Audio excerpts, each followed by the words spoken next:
Discovering the optimism within me was an arduous process. My journey to become the optimist that I am today has many ups and downs. Let me give you a real and raw, uncut view into that version of myself. Imagine being a person whose heart and mind was not yet ready for the real world. Imagine questioning your life's purpose. Maybe you are experiencing this right now, and if you're not, just empathize with us, so maybe you'll understand why it took me so long to become an optimist. In middle school, I used to love having little outings and parties for me and my friends. One weekend, I decided that I was going to throw a roller skating party. I called all of my friends and everyone agreed to the plans. I was so happy. Monday until Friday, I dreamed about having this outing. I dreamed about how we would probably get our skates and fall a couple of times, or how we would probably beg our parents to have a sleepover afterward. I was thrilled for Saturday. But that joy quickly turned to sadness, and in the words of legendary blues singer B.B. King, the thrill was gone. I received a text from one of the girls, and she told me that she wouldn't be able to make it. Then I received another text from another girl who told me that something came up. One after another, I received a text from the girls.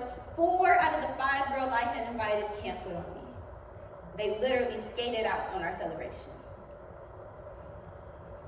I decided to call one of the last girls and ask her was she still coming. And when she answered, she was at the carnival with all of the girls who canceled on me. Needless to say, I was heartbroken. My mom tried her best to console and encourage me and tell me that my friends' cruel actions were no fault of mine, just a lack of home training and no etiquette. But I didn't listen to her.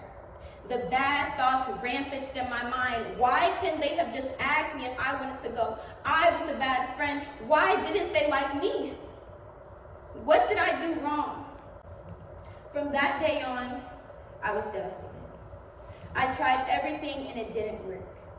Now, many of you may be wondering, why would this affect me so much? It happens to all of us. But coming from a world where I believed that life would be like the ones I saw on Disney Channel, I was in for a rude awakening. In high school, the same situation kept happening over and over again. I'd meet someone, we'd get close, then we'd fall apart and our friendship was over. I continued to blame myself. What was wrong with me? Help was on the way though. My optimism was about to break through like a glorious dawn. My parents were a major contributing factor to the rise of my optimism, and they reminded me daily, God is using you for something and it's all going to be worth it, just watch. There's a popular Bible verse that says, weeping may endure during the night, but joy comes in the morning. Although I had endured many tearful nights, that I decided that one night something had to change.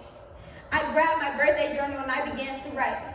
I started with tears and unshaky, unreadable handwriting, but the more that I wrote, the drier the pages became and the clearer my handwriting was. I finally found my purpose, my optimism. From that day on, I decided that I was going to use my voice to let other people know that they are not alone in their struggle. Optimism has helped me realize that as human beings, we are going to face difficulties. We live in a chaotic and drama-filled world, but that does not mean that it's over. It isn't over for me, and it isn't over for you. To be more correct, failure is not an option. But let me clarify. Stopping at failure is not an option. It's okay to cry, have a bad day, but you have to get back up. Find your inner optimism. And after listening to me speak, hopefully you finally discovered your inner optimism as I did mine. There is a seed in all of us, but it will not bloom until we nurture it. Thank you.